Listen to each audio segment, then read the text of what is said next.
Good morning to all. Welcome to TSN school. हम पढ़ रहे हैं कक्षा 6 हिंदी व्याकरण का पाठ्यक्रम।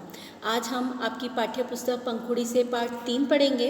पाठ 3 में आपको वर्ण विचार दिए गए हैं। इसमें हमने पिछले भाग में पढ़ा कि वर्ण किसे कहते हैं, वर्णों का वर्ण किसे कहते हैं, जो स्वर और व्यंजन होते हैं वह वर्ण कहलाते हैं। और वर्णमाला किसे कहते हैं, वर्णों का व्यवस्थित समूह वर्णमाला कहलाता है। वर्णों के हम और टुकड़े नहीं कर सकते हैं क्योंकि वर्ण भाषा की सबसे छोटी इकाई है। इसमें हमने स्वर के बारे में पढ़ा कि स्वरों को हम बिना किसी की सहायता के स्वतंत्र रूप से बोल सकते हैं, जबकि व्यंजनों को बोलने के लिए हमें स्वरों की सहायता लेनी पड़ती है। और व्यंजन के जो प्रतीक चिन्ह हैं वो देवनागरी लिपि से लिए गए हैं। हमारी हिंदी की जो लिपि है वो कौन सी लिपि है, देवनागरी लिपि। इसके बाद हमने इनके उच्चारण अवयव पढ़े, मतलब हमारे शब्दों का जो उच्चारण करते हैं उनके लिए हमें कौन कौन से ऐसे स्थान हैं जिनसे हम उच्चारण करते हैं। इसमें हमने स्वर यंत्र, अली जिह्वा, तालु, जिह्वा, दंत, ओष्ठ, नाक, इन सब का अध्ययन किया कि इन सभी की सहायता से हम शब्दों का उच्चारण कर सकते हैं। इसके बाद हमने स्वरों का वर्गीकरण देखा मात्रा के आधार पर। मात्रा के आधार पर स्वर 2 प्रकार के होते हैं, ह्रस्व और दीर्घ। ह्रस्व स्वर वह होते हैं जिन्हें बोलने में कम समय लगता है और दीर्घ स्वर वह होते हैं जिन्हें बोलने में दुगना समय लगता है। नाक और मुंह से निकलने वाली हवा के आधार पर निरानुनासिक, अनुनासिक और अनुस्वार, इनमें भी हम नाक और मुंह से किस प्रकार शब्दों को बोलते समय हवा बाहर निकल रही है। अनुनासिक का चंद्र बिंदु जो है वो कौन सा होता है, चंद्र बिंदु। और अनुस्वार का चिन्ह कौन सा होता है, बिंदु। जीभ के भी कुछ भाग दिए गए हैं, अग्रभाग, मध्य भाग, पश्च भाग, है ना। इस प्रकार से मतलब अगर जीभ को उच्चारण, जिन स्वरों का उच्चारण करते समय जीभ का आगे वाला भाग काम करता हो तो वह जीभ अग्रस्वर कहलाता है, मध्य वाला भाग काम करता है तो मध्य स्वर कहलाता है, और पश्च वाला यानी पीछे वाला भाग काम करता है तो वो पश्च स्वर कहलाता है। इसके बाद हमने जीभ की स्थिति के बारे में पढ़ा कि जीभ किस प्रकार से शब्दों के उच्चारण में कार्य करती है, जिसमें संवृत, अर्धसंवृत, विवृत और अर्धविवृत। यानी कि जीभ अगर ऊपर स्वरों को उच्चारण करते समय जीभ ऊपर उठ जाती है तो वह संवृत कहलाते हैं, और जीभ आधी से ऊपर उठती है तो अर्धसंवृत कहलाते हैं, और जीभ नीचे चली जाती है तो विवृत कहलाते हैं, और कम नीचे जाती है तो अर्धविवृत कहलाते हैं। ठीक है। इसके बाद हमने प्रकृति के आधार पर भी शब्दों का वर्गीकरण देखा, मूल स्वर और संयुक्त स्वर। मूल स्वर कौन से होते हैं, जिन स्वरों के उच्चारण में एक ध्वनि को छोड़कर कोई दूसरी ध्वनि शामिल नहीं होती है वह मूल स्वर कहलाते। जैसे स्वर और व्यंजन मतलब अ, आ, ई जो होते हैं ना, उनमें वो मूल स्वर है। लेकिन संयुक्त स्वर कुछ ऐसे होते हैं जिनमें अन्य स्वर मिलाकर उच्चारण किया जाता है, जैसे ए और ओ, है ना, औ। इनमें अ और ए मिलाकर ओ बनता है ना, ए बनता है, और ओ को अ और ओ मिलाकर औ बनता है। कुछ स्थानों पर इनकी मात्राओं का ना जोड़कर इन्हीं स्वरों को साथ में जोड़ दिया जाता है, जैसे ऐसा, मैया। ठीक है। इस प्रकार इसमें मैया में ए की मात्रा ना जोड़कर ई को जोड़ दिया गया है। ओष्ठों की आकृति के आधार पर वृत्ताकार और अवृत्ताकार। अवृत्ता मतलब होठ की बनावट कैसी हो रही है। आप जब स्वरों का उच्चारण कर रहे हैं तो जब अगर आपके जो होठ हैं वो गोल आकार में है तो वो वृत्ताकार में आएंगे, जैसे ओ, उ, ओ, औ। ठीक है। तो ये वृत्ताकार में आएंगे, और जिसमें वृत्त नहीं बन रहा है, गोल आकार नहीं बन रहा है, वह अवृत्ताकार में आता है, जैसे अ, आ, ई, ए, ऐ। ठीक है ना। और री तो री की भांति ही प्रयोग में लिया जाता है या उच्चारण किया जाता है। अब इसके बाद हम पढ़ेंगे व्यंजनों का वर्गीकरण। व्यंजनों के वर्गीकरण में सबसे पहले है संघर्षी। जिन व्यंजनों के बोलने में मुख के 2 अंग इतने पास आ जाएं कि हवा उनके बीच से संघर्ष करती, रगड़ खाती हुई बाहर निकले, वे संघर्षी व्यंजन कहलाते हैं। जैसे ग, ज, फ, ख, श, स, ह। मतलब जीभ और दंत इन दोनों के नीचे रगड़ती हुई हम शब्दों का, वर्णों का उच्चारण कर रहे हैं तो वह संघर्षी व्यंजन आते हैं। प्रयत्न के आधार पर व्यंजन ध्वनियों के उच्चारण के लिए हवा को रोककर या कई तरह से परिवर्तित करना पड़ता है, इस क्रिया को ही प्रयत्न कहा जाता है। प्रयत्न के आधार पर व्यंजनों के निम्नलिखित भेद होते हैं। पहला होता है स्पर्शी।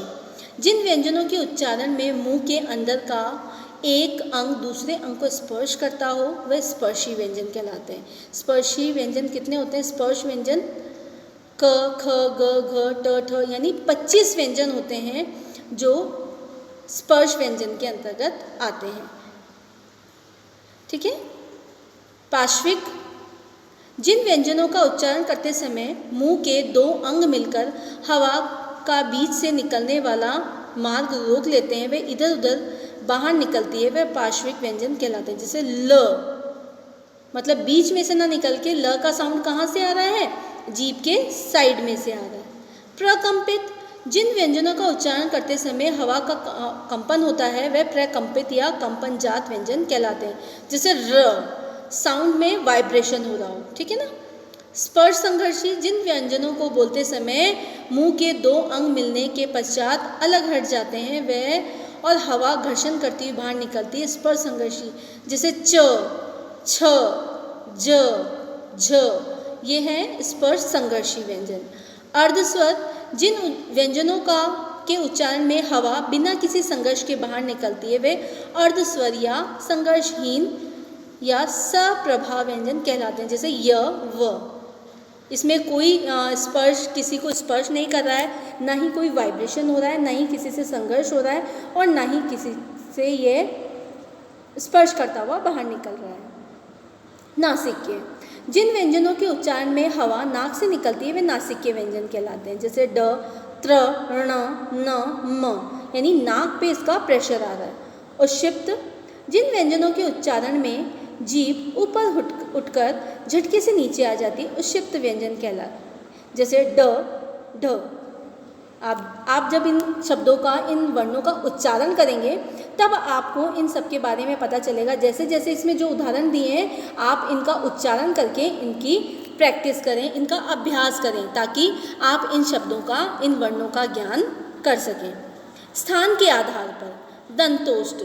जिन व्यंजनों के उच्चारण में ऊपर के दांत नीचे वाले होठ को स्पर्श करते हैं दंतोष्ठ कहलाते हैं। दंतोष्ठ मतलब दांत और होठ दोनों एक दूसरे को स्पर्श करते हो। जैसे व, फ यानी दांत और होठ एक दूसरे को स्पर्श करते हैं। वतर्स्य।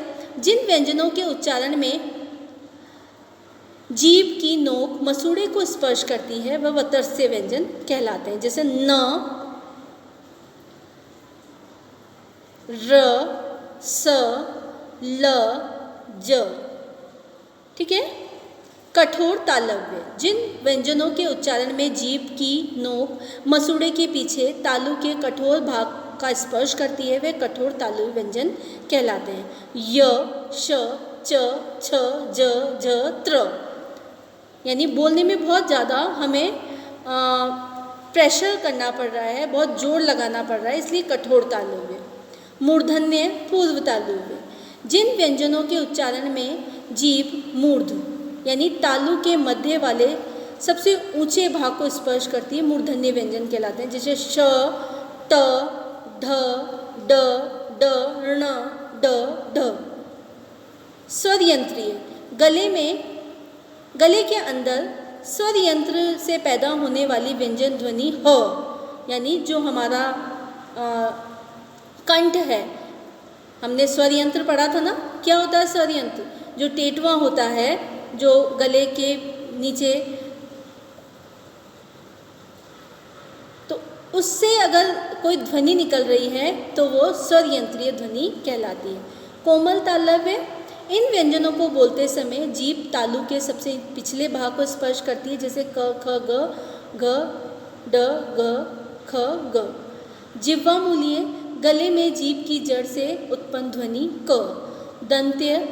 जिन व्यंजनों के उच्चारण में जीभ की नोक दांतों का स्पर्श करती है वे दंत्य व्यंजन होते हैं। त, थ, द, ध। ओष्ठ। ओठों की मदद से बोलने वाले व्यंजन ओष्ठ व्यंजन कहलाते हैं। फ, प, भ, भ, म। इसके बाद है स्वर तंत्रीय के कंपन के आधार पर घोष व अघोष व्यंजन। जिन व्यंजनों के उच्चारण पर हवा स्वर तंत्रीय से टकराती हुई बीच से निकलती है वे घोष व्यंजन कहलाते हैं। प्रत्येक वर्ग का तीसरा, चौथा, पांचवां व्यंजन। प्रत्येक वर्ग का, कौन से वर्ग जो हमने पढ़े थे ना, क वर्ग, च वर्ग, त वर्ग, त वर्ग और प वर्ग, इन वर्ग का तीसरा, चौथा और पांचवा। तो क वर्ग का तीसरा कौन सा होगा, जैसे ग, घ, ड, ठीक है। च का ज, झ, य, है ना, ड, ढ, ण, त, नहीं, द, ध, न, ब, भ, म, ठीक है। अघोष कौन से होते हैं, जिन व्यंजनों को बोलते समय स्वर तंत्रीय दूर दूर रहती है। इसका पहला व प्रत्येक वर्ग का पहला और दूसरा व्यंजन क, ख, च, छ, ट, ठ, द, द, प, फ, ठीक है ना, और श, स, फ। प्राणत्व या श्वास के आधार पर अल्प प्राण और महाप्राण। जिन व्यंजनों के उच्चारण में हवा की मात्रा कम रहती है वे अल्प प्राण व्यंजन कहलाते हैं, ठीक है। और महाप्राण कौन से होते हैं, जिन व्यंजनों के उच्चारण में हवा की मात्रा अधिक होती है वह महाप्राण कहलाते हैं। इसमें भी वर्ग का पहला, तीसरा और पांचवा व्यंजन होता है। इसी प्रकार महाप्राण में प्रत्येक वर्ग का दूसरा और चौथा व्यंजन होता है। तो इस पाठ के माध्यम से हमने सबसे पहले जाना कि वर्ण भाषा की सबसे छोटी इकाई है। वर्ण के दो प्रकार होते हैं, स्वर और व्यंजन। स्वरों का वर्गीकरण 6 प्रकार से किया गया है, मात्रा के आधार पर, जीभ के भाग के आधार पर, प्रकृति के आधार पर, मुंह और नाक से निकलने वाली हवा के आधार पर, जीभ की स्थिति के आधार पर और ओष्ठों की आकृति के आधार पर। इसी प्रकार व्यंजनों का वर्गीकरण 4 प्रकार से किया गया है, प्रयत्न के आधार पर, स्वर तंत्रिकाओं के कंपन के आधार पर, स्थान के आधार पर और श्वास के आधार पर। इसी प्रकार से ये जो वर्ण विचार है, वर्ण आपको सिर्फ ये ध्यान रखने हैं कि वर्ण कितने प्रकार के होते हैं, स्वर और व्यंजन होते हैं, ठीक है। स्वर बिना सहायता के बोले जाते हैं, जबकि व्यंजनों को बोलने के लिए हमें स्वरों की सहायता लेनी पड़ती है। और ये जो स्वरों और व्यंजनों का वर्गीकरण है, इसको आप एक बार बहुत अच्छे से रीड करना और इनके उच्चारण स्थान को देखना और प्रैक्टिस करना, अभ्यास करना इनके उच्चारण स्थान का। क्लियर हुआ आप लोगों को? धन्यवाद।